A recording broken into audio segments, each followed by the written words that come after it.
Oh, I forgot to put at the beginning of this video, so I'll just cut this in now.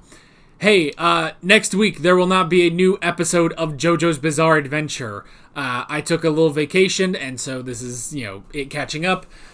Because that's how it happens, is I take a week off, then Patreon takes a week off from uploads, then YouTube takes a week off from uploads. Anyway, we will be back in 2 weeks for Part 6, Episode 21, Time for Heaven, New Moon, New Priest.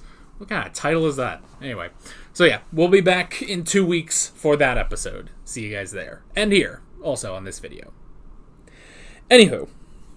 Hey guys, Alex from 7th Hour Films back again with JoJo's Bizarre Adventure. Last time we had FF, The Witness. I don't know why I need to furl my eyebrow when I say that, but FF, The Witness.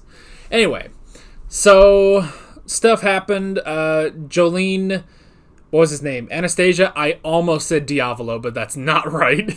I'm sorry. It's the evolutionary chain of Abacchio, Diavolo, and now Anastasia. It messes with my head.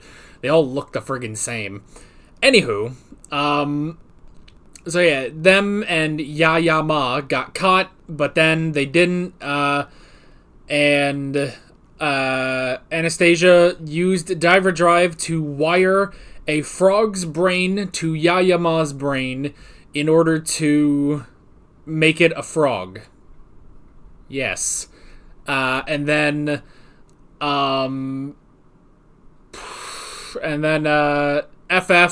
Oh my god, I clearly need to start drinking caffeine right now because my brain is a mess right now. FF was going to kill Yaya Ma's user, D and G. But then Poochie showed up, and then FF realized that Poochie is Pale Snake. So, yeah. Also, Poochie also played. I guess it's not called Hallelujah. It's Messiah specifically, but you know what I mean. Hallelujah is that one song in Shrek. I know obviously it was a song before Shrek, but it's that one weird song in Shrek. Look. I am a man who was born in 1997. It's that weird song from Shrek I didn't care about, so yeah, that's a good recap of JoJo's Bizarre Adventure. As good as it can be at this point in the day. So, like always, the reaction is down in the description and in the pinned comment for your viewing pleasure. So let's go ahead and jump right into this episode of JoJo. Here we go.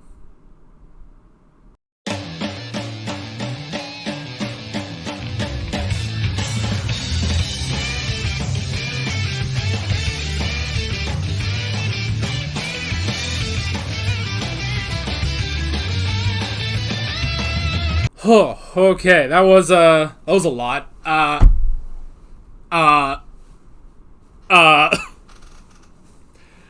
mean, I guess. So weird. So, if it is born of Dio, it is born of the bone of Dio. Obviously, it would recognize the birthmark. It would recognize her as a Joestar.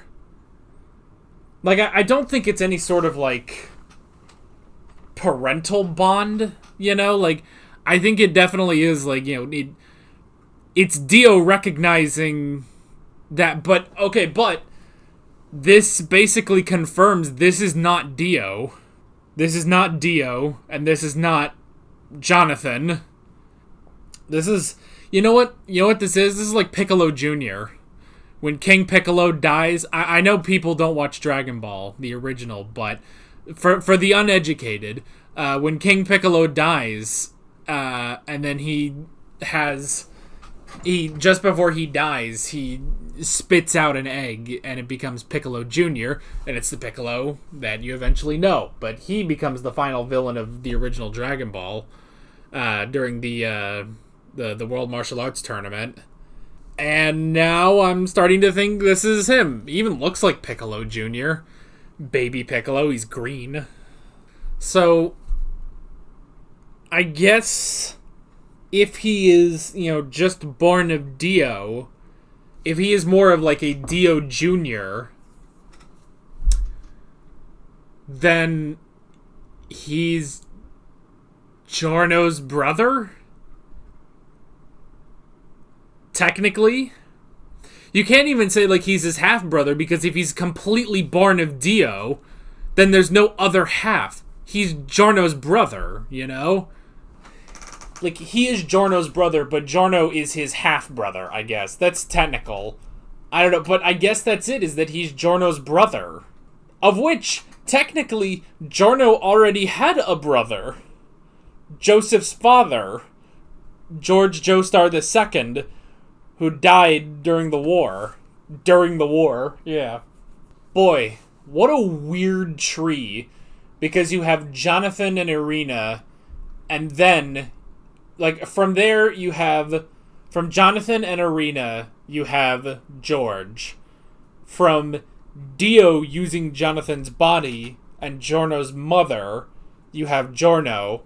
And then, from the bone of Dio, and...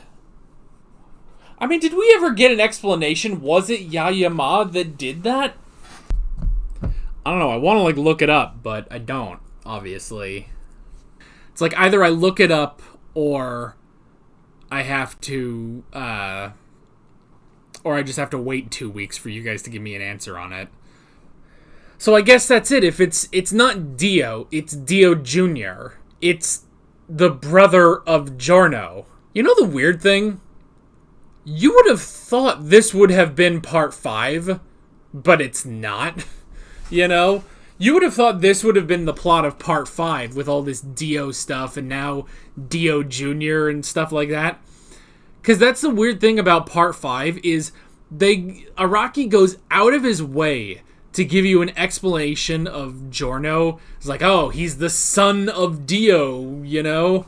He's the son of Dio, and that's why, and then he moved to Italy and stuff, and now we can have our adventure. But that doesn't factor into part 5 almost at all.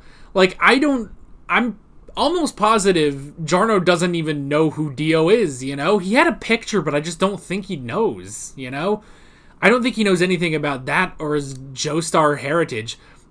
Which honestly makes part 5 all the weirder. It's like, part 5 is not a Joestar story, with the exception of a technicality, you know?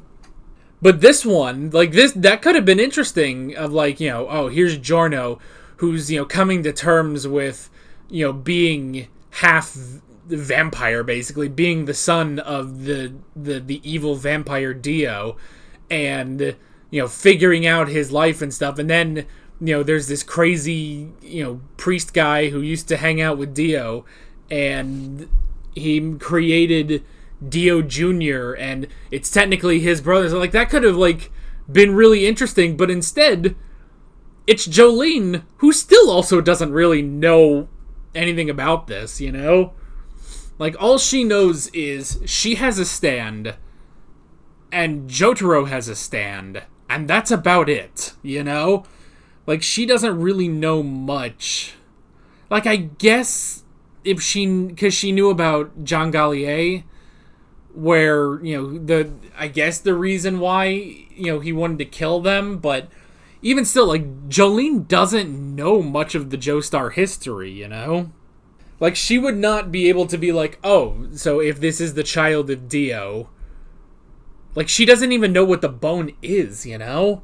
So it's just kind of a weird thing that part 5 had the son of Dio, whereas it would have been, like, way more advantageous to use that part of the story for this, you know? Because this is really dealing with a lot of Dio, you know?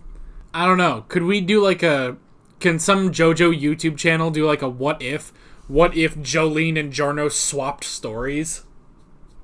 So Giorno gets sent to Green Dolphin Street prison and has to go through all this. Meanwhile, Jolene becomes the head of the mafia in Italy. That'd be funny. That would be really funny. I don't know, just make up some excuse. It's like, why is Jolene Cujo in Italy? She felt like it. I don't know. She was living abroad and then she just decided to stay there. FF might be dead. Like, I feel like that's the end of FF right there. And if so, I mean, that's really sad, because I like FF, you know? But I mean, okay, so I guess you could classify this as sort of the midpoint of the season. It's around the midpoint. Like, we still got a long way to go, but we're around the midpoint of the show of part 6. So, going off of that, I mean, there's generally a character that dies around the halfway point. Not really. Actually, no. There's always an impactful death in every JoJo part. So in part 1, it was Baron Zeppeli. In part 2, it was Caesar Zeppeli. Part 3 was Avdol, then it wasn't, and then it was Avdol again, and then it was Iggy, and then it was Kakyoin. So, part 4 was Shigechi, but who gives a shit? Part 5, I guess, doesn't... Technically, part 5 kind of gets away with it. They play around with it, where it's like, technically, Bucciarati dies. But also, technically, he doesn't, you know? And you do have Fugo leaving. It's not until the end that you get Narancia and Abakio. Well, I guess Abakio might have also been around. Well, it was a little bit later. It was towards the end. It was like just before the last 10 episodes. So you got Abakio, then Narancia, and then it ended with Bucciarati's death. So, this one, it could be FF. I mean, if it's got to be someone... I see, but that's... Of course, I don't want any of them to die. And they went on this whole thing about life and intelligence. And then him... Oh my god. Pucci is such an ass puller, you know? Like, he definitely pulls this stuff straight out of his anus, man. That's probably where he stores all of his discs. Straight up his butt, you know? It's like, oh, I gave you a stand that instantly boils water. Stands is stupid. But it instantly boils water and then stuff. You know the thing, though? Because now that I say that, at the very least, JoJo has such precedence for awful stands. You know? Like, there are some god-awful stands in this show. And some of it, like this, like, I guess there is some application, you know, in a fight of like, I can just boil any water. And it's like, okay, I guess.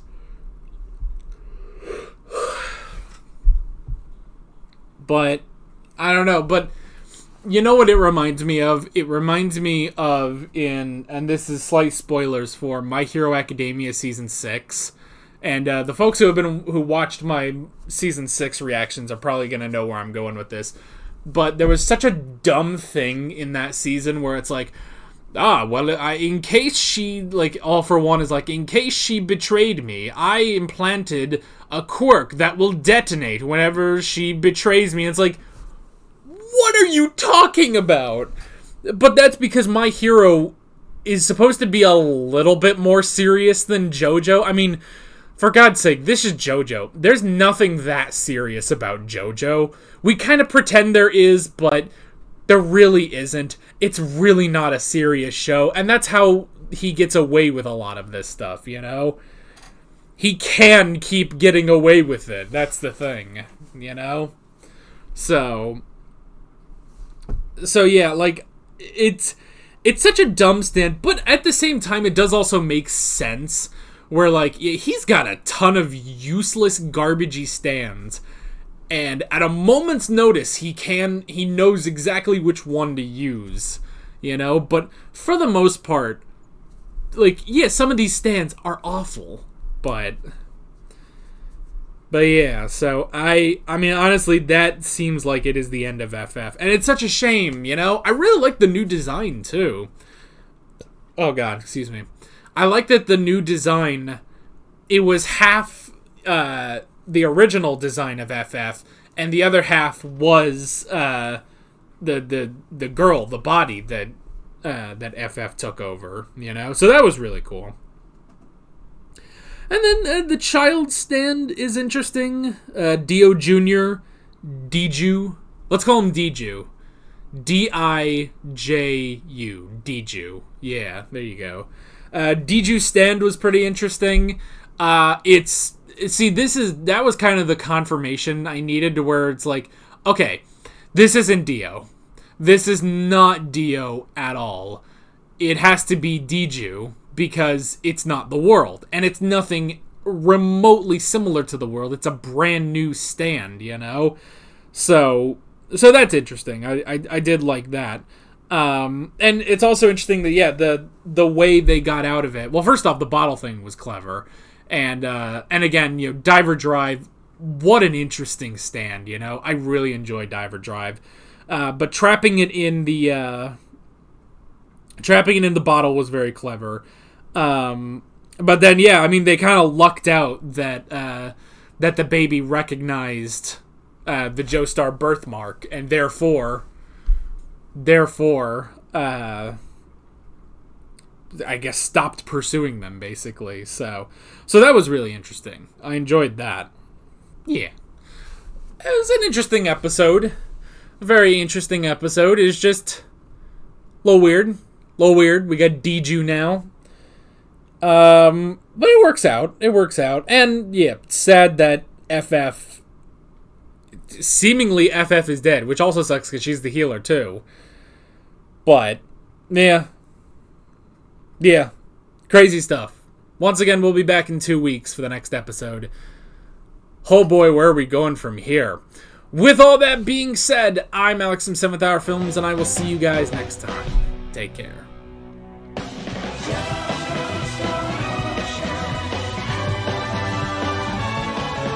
Alright guys, thanks for watching this video. There's a bunch of links on screen if you want to go click around any of those.